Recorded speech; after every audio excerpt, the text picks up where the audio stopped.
gave it the title that I gave it, which was Two Heads Are Better Than One, is that I'm thinking about collaboration as an engaging idea. I see a lot of people that I've worked with over the years in the room as well who really buy into this. Thank you. So I just wanted to just set up. How come I can't get that? Where's that little thing? Oh, here we go. Okay. Hopefully that'll fit. So it's only going to be the first. Goodness. All right. It's going to just do this to me all day today.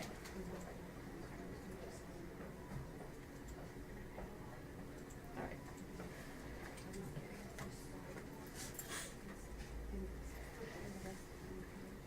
All right, so see if we can see through the screen here.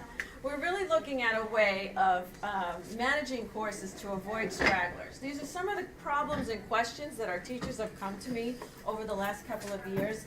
And for me, I would rather work through problems than I would rather work through successes, because successes, there's always a measure of taking that success and amplifying it just a little bit more. So we never have the full success, and that's why we love teaching, because we always want to strive for the best possible method that we can. So we started with a lot of the questions that my teachers were asking me, involving many people in the same discussion at approximately the same time frame. We want to see that our students are really attending, right? Those are some of the questions. Ensuring participation if online classes are measuring attendance by participation, because that's the only way you know, right? And do we seek that in our on-site classes? Does everybody in the room always talk? So we have to think about that in terms of participation in an in-person class, right? We don't always get them to participate, but is it just because they walked into the room? We don't know what they've taken out of the room, right? So I think a lot of the examples you're going to see today are teachers who have actually taken something out of, whose students have taken something out of the room. And so we're just going to talk about this part over here, assignments that have been open-ended, complex, and really authentic. And saying that yes, things are worth being familiar with on quizzes, and that's all the stuff that we don't even find important anymore. And so we wanted to show you that the basis for what I was doing with the problems of teaching come from CMU, and you can go to their website, and they've got an amazing array of teaching problems and solutions. So you want to just start with Don? Would you like to? Let's see. Oh, actually, I have Rosie. Oh, okay.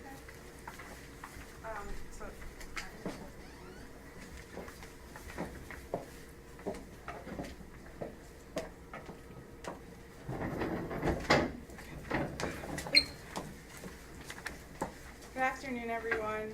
My name is Dipinder Walia. I've been a lecturer at Lehman College for officially a year once finals week is over, which is really exciting. So I'm here really to just give you a really brief sort of anecdote of my experience in teaching a hybrid course. This is my first time teaching a hybrid course, and so I feel like I can give you my experience twofold. One, my first time teaching a hybrid course, but two, teaching a hybrid course when you're sort of new in town. All right, so I wanted to start by telling you sort of how I was assigned the hybrid course and the steps that I took. So I was assigned my hybrid course in one hand, and on the other hand, I was given a list of the different people that I could go to for support. And I bring this up only because I think that's such an integral part of teaching a hybrid course. Sometimes, at least in my experience, I want help, but I don't know who to reach out and get the help from. So my chair and my mentors and my department were really forthcoming in giving me Allison Vogel, Steve Castellano, people from the online education department's names, where they live at Lehman, so that I could sort of chase them down and get more information about how I go about teaching a hybrid course. So that was really exciting for me. Once I got that information, I chased them down. Specifically, I chased Allison Vogel down, and we sat down and had a conversation about what my plans were in teaching a hybrid course. And so one really amazing thing that she provided for me that I hope, if you're not familiar, that you all go out and find from your department is something called a shell course. Does this sound familiar to some? Okay. So it's super useful, and what it is basically the Blackboard course page is already designed for you. So all of the tools that you could possibly want to use, all of the interesting things like learning modules, weekly material, it's all sort of been planned out for you. So all you're doing is personalizing it. And I say all you're doing, it's quite a bit of work, but the basic step of outlining it has already been done for you. So that was, I guess, step 2 of teaching the hybrid course, getting this shell course. Then, after walking out of the meeting with Allison, I felt a lot overwhelmed. And the reason for this is because when you're, going into an online education department, they're excited and you're excited because there's so many things that you could possibly get into. So, Allison was like, there are wiki pages, there are learning modules, there are podcasts, there are all sorts of cool things that we can do. And so I walked out feeling like I wanted to do all of it, and yet I had to be cognizant of the fact that I only had a month to prepare.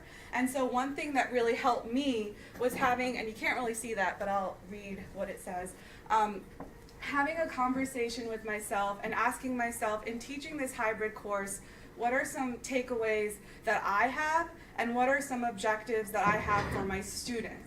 And so for me, specifically, what I wanted my students to take away from this hybrid course, I wanted them to have a way to access different types of material. So I'm not really too keen on just giving PowerPoints. Sometimes I like to give YouTube videos, pictures, PDFs, all sorts of different things. And I wanted my students to be able to access this in one seamless way. So that was something that was really important for me. The second thing is, for my literary genre course, which is the course that was hybrid, my students are generally all across the map, all different fields of study, and for a lot of them, this was their first hybrid course. So I really wanted them to get an experience with dealing with a virtual classroom and what that actually entailed. So that was important for me. I also wanted, and that says a way to track access. When you're dealing with a hybrid course, you definitely want a way to understand if your students are interacting with the material you're putting up, so that was important.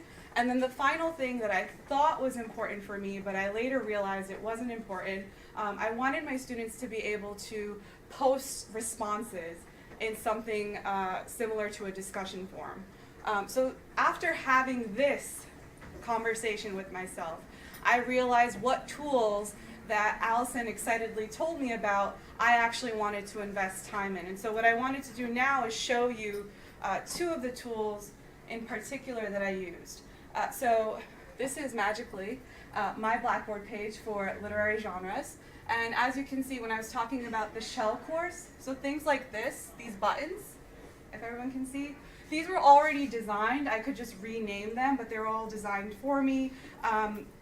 And so the first thing that I decided I wanted to use for my course was something called learning modules. And what learning modules really are, it's basically like digital folders. So you can upload whatever material you want, and your student is able to access it in one seamless portal. And so remember, my objectives, one of the things that was especially important for me was having my students access information in a seamless way. And so I'll show you, and I designed it where each module represented a week. For science people, I know science people love to do it based on terms and units.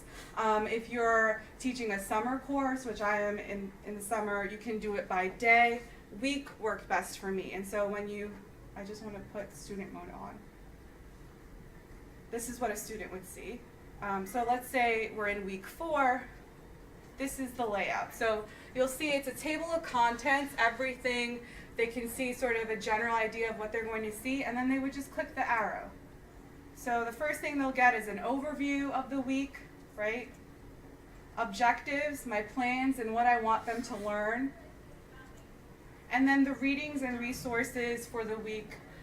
What specifically really I think fun and cool about this is the readings automatically upload, or they're supposed to upload.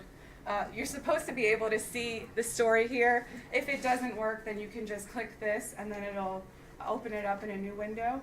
And so it's sort of, I think it's super useful. I've been so, okay, I've been super impressed by this so much that I actually have used it in my composition courses where it's not hybrid. It's a way for them to really check off all of the things that they still have to do.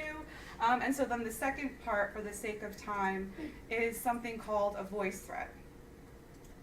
Now what a voice thread is basically you're able to, and I'm gonna start. Hey guys, so Yeah. So what a voice thread is you are able to upload PowerPoints, videos, PDFs, Word documents, and narrate as though you're in a real classroom your way through all that material. And so that's step one of how amazing VoiceThread is. Step two of how amazing VoiceThread is that students are able to interact with it. So if you see, I want to give you a good example. You'll hear me talking. so today Let's pretend you heard me talking. And then students are able to comment on either questions they have, comments they have. Some students, as they got more comfortable, would give me funny anecdotes. Oh, I love the movie Frozen. The movie Up was so sad, as well as answering the directed prompt. So for me, this was, again, if you remember my objectives, I wanted a virtual classroom. A virtual classroom is exactly what I've got. And so in planning ahead, one thing that I would say, and Jennifer's going to talk more about this, I would actually want to do something where students create voice threads. Students create their own little virtual classrooms, because I think there's some value to that as well. Thank you for your time.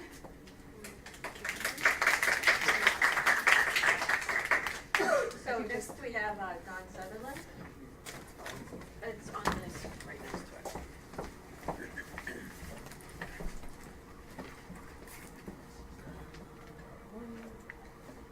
This computer, you know, it's been rebelling a little bit. Yes, it does. Okay. Don't give me credit here. Okay. That one? Yeah, all the color was stripped away. Yeah, I see that, right? Lovely. Right, yes, although she said don't give me credit for that, it's actually two heads are better than one, and one of the key things is an effective partnership is where two or more people are able to collaborate, exchange ideas, and come up with something that the individuals themselves might not do, or better than the individuals. Or for my strategic management course, develop synergies. And she was that kind of a partner, actually. She was a good listening board. She was passionate about teaching and learning, etc. So we collaborated on a wide range of things, looking at the syllabus, course learning objectives, goals, getting into the details of past learning outcomes in different semesters to choose a particular technology that could be introduced into my class. And we chose clickers based upon some assumptions to try to increase student learning engagement, and to also alert me where barriers to student learning were emerging on a quick basis before the exams and the quizzes. So mine is just basically a fourth-year course. There are several prerequisites for it. Students should basically be just about ready to graduate in the business field. Assignments like most of your courses will. So you go to slide chunks. Maybe that'll work better. Just basically typical things. That's just my classes. Them very similar to what others have. And I'd evaluate the use of clickers at the first time on the midterm exam. And I chose a couple concept areas and the case problem. Concept areas were those where students across multiple semesters have been having quite a bit of difficulty. I'll show up statistics. And the case study required students to begin to draw upon multiple concepts to reach conclusions, hopefully informed. 4 clickers classes, like a one-room classroom, chalkboard, tiresome instruction, cure for insomnia. Student engagement was mixed. Like I said, there were some of these areas that had persistent areas of difficulty, especially for the more advanced problems where critical reasoning was involved. These are the mean scores on the 2 concept areas. They were chosen entry versus exit barriers. They have a very big difference in terms of industry structure, industry profitability, and corporate strategic flexibility. I want to point out that here's where clickers actually work the best, conceptual, right? Because if we have to say what's A plus B, as people say, it's the most boring thing for students to use clickers on. So conceptual, broad questions that really get to the meat of it is why we had so much fun with these Right. particular concepts, because they were so difficult for students in previous years. So these scores see consistently students basically about half of them get it right, sometimes more, fewer than half of them get it right.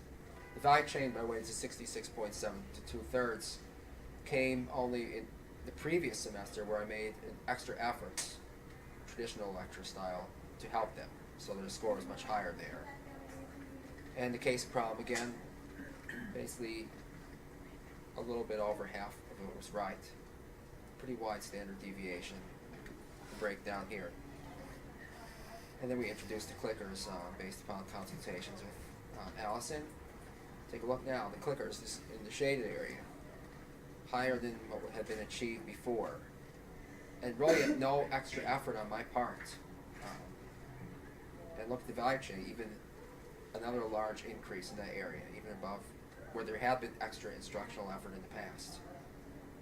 And then we go to the case problem once again, higher outcome, lower standard deviation, the lowest that I've seen so far.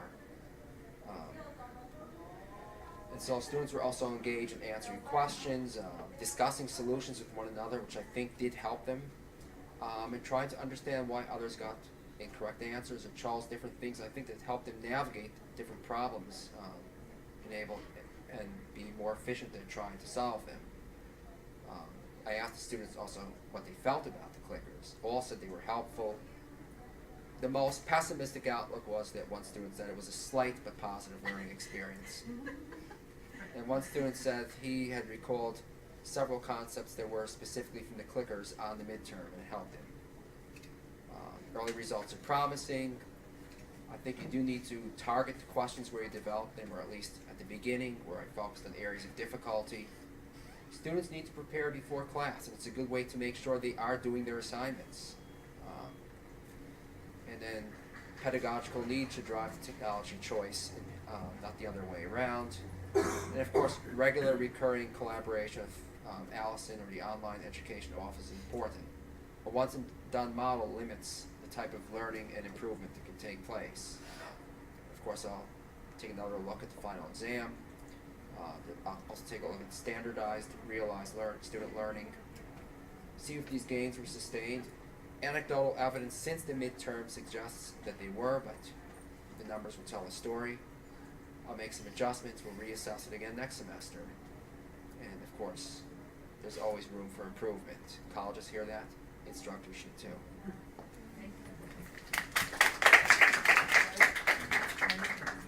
Gloria, what's your last name? Gina